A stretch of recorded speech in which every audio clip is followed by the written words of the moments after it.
what I'm not doing is so much more important than what I'm doing right now, as I'm eliminating more and more distractions and things out of my life. It's just getting so easy, absurdly easy. I think what I want to highlight is the cost of bad habits a little bit more. If you're new here, this is my video journal, just expressing what I'm thinking and feeling. It's never intended to be advice or guidance. So lately I've just been noticing the time and resources that it costs to make bad choices. No judgment about like the choice itself, but when I say a bad choice, I just mean it's not in your best interests, long term, or even short term. So for example, if I eat some junk food, then it's going to make me less likely to exercise. And then if I don't exercise, then I'm going to be less fit, and then I'm going to be more tired, and then I'm going to be less motivated.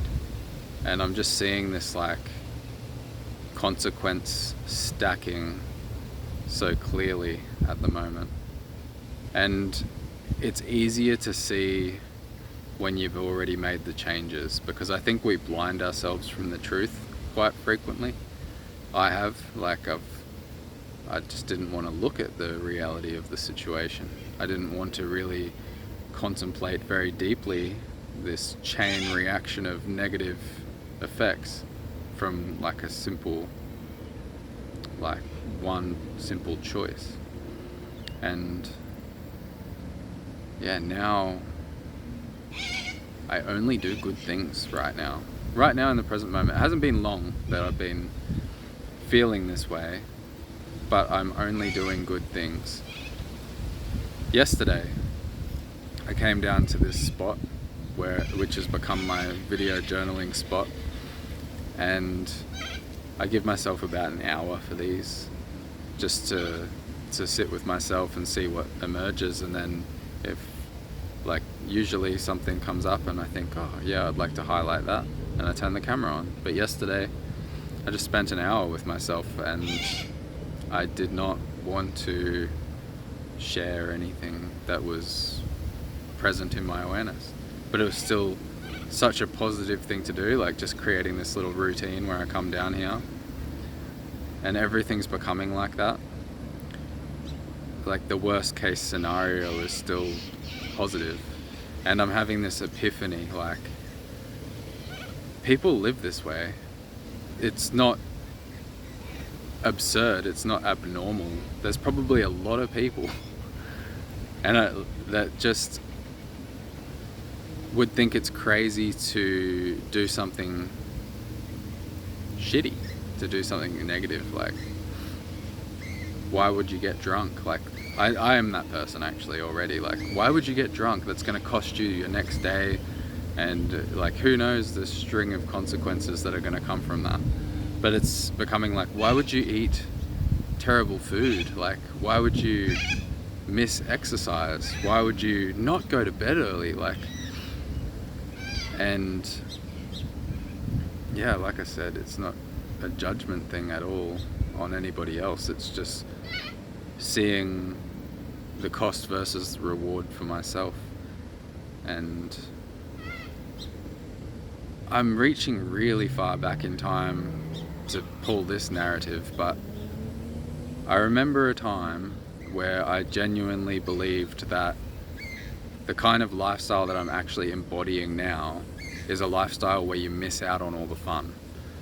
Like, I genuinely believe, like, oh, the people that aren't drinking and partying and eating all the delicious food, like, if you're not living a hedonistic, pleasure-seeking lifestyle, then you're wasting your life. Like, I've pretty much done a complete 180 on that. Because I actually, funnily enough, I enjoy healthy food now. It feels good in my body, and I've found a different kind of joy.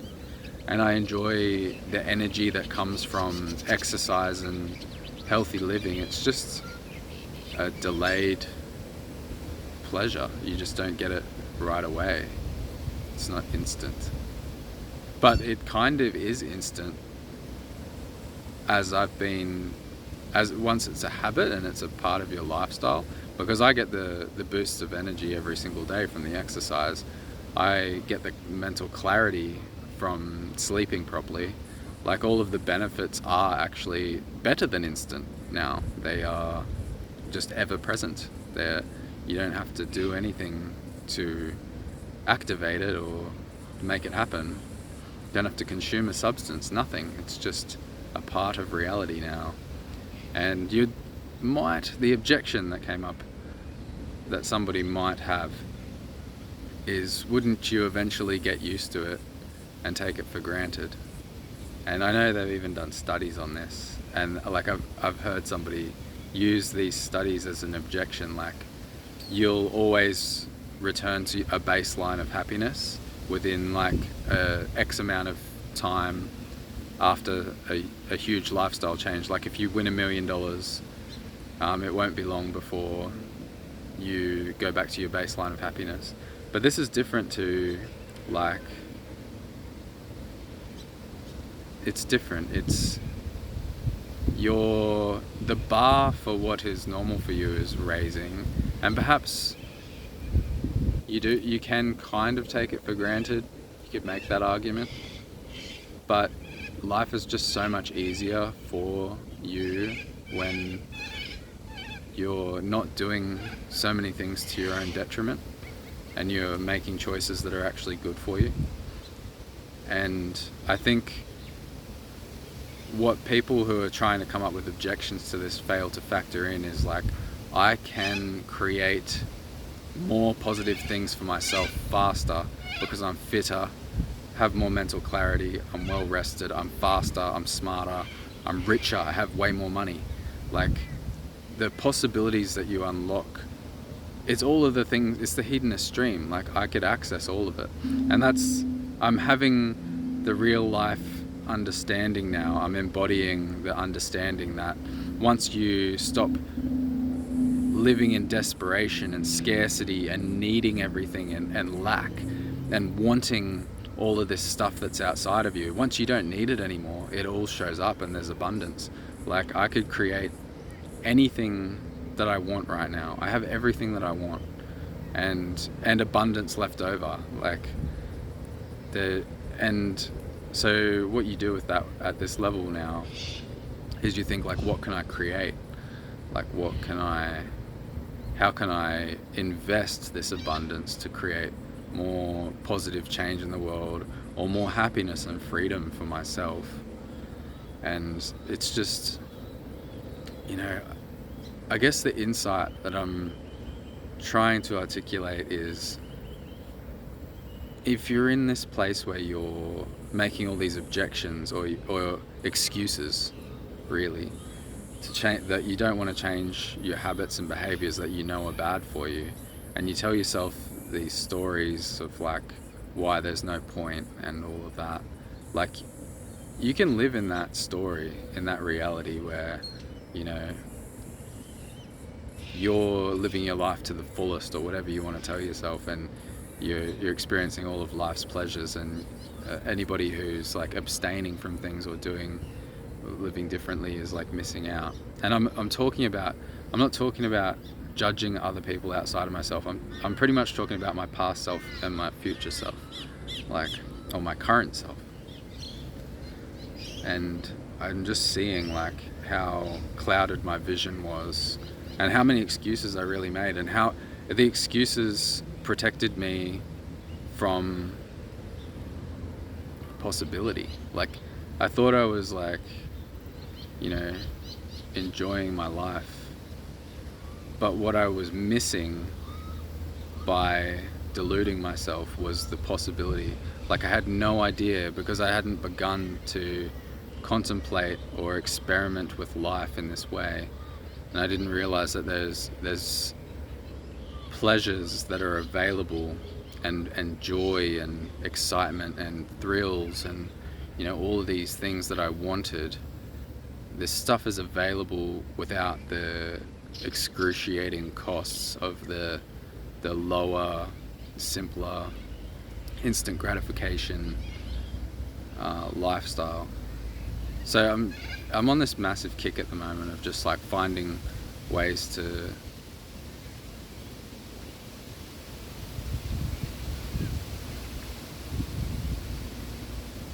enjoy and indulge in life and in this experience that there isn't a trade-off.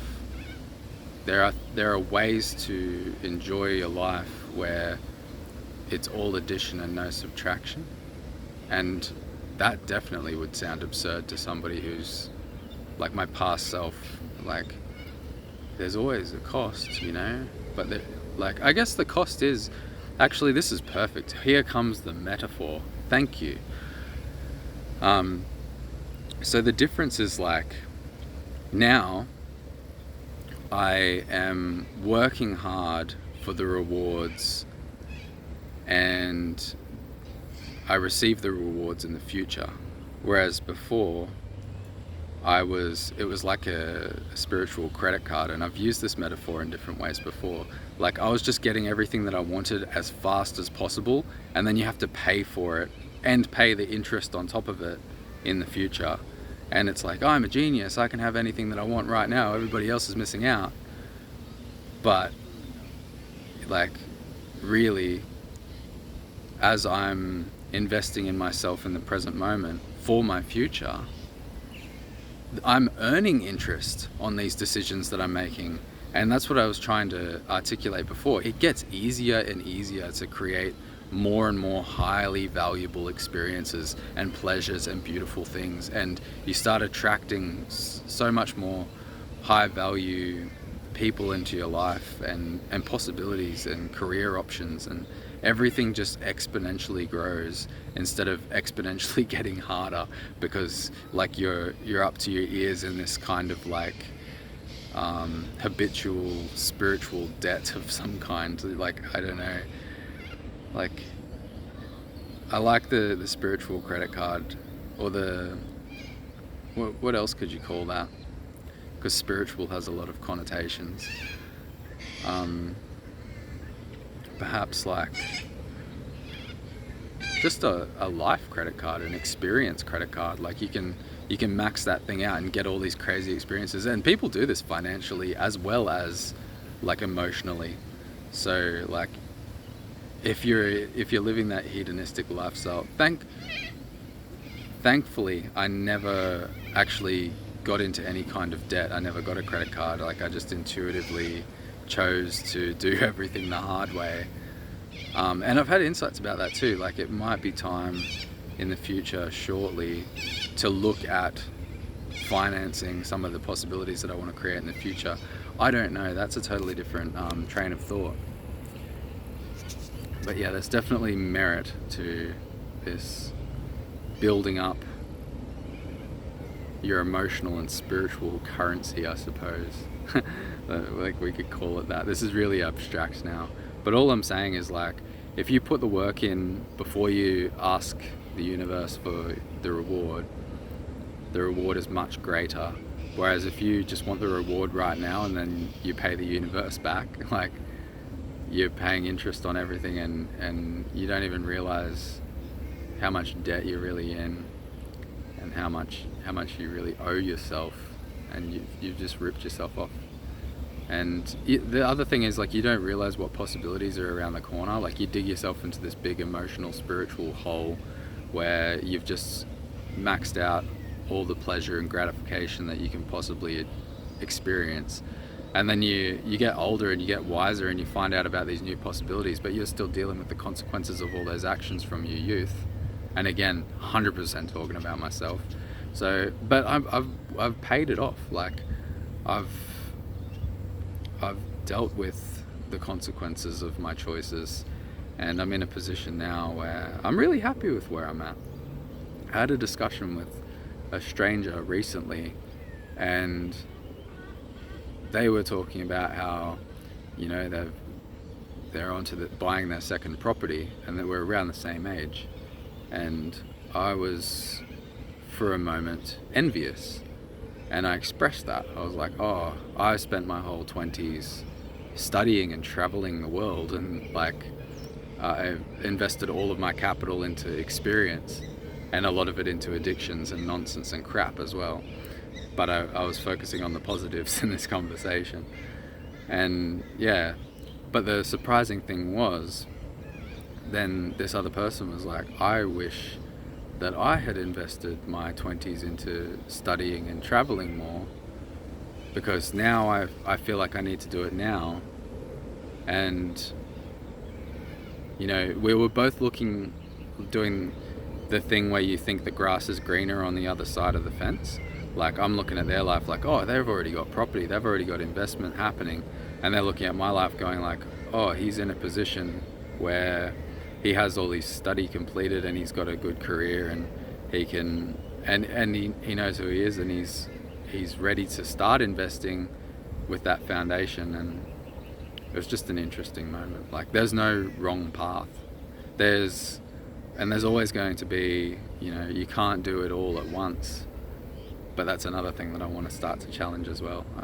I'm doing a lot at once now, and I believe it's because I've simplified, and because I've allowed myself all of this space, and because there's no negative habits, or there's very few negative habits left in my life that are costing me.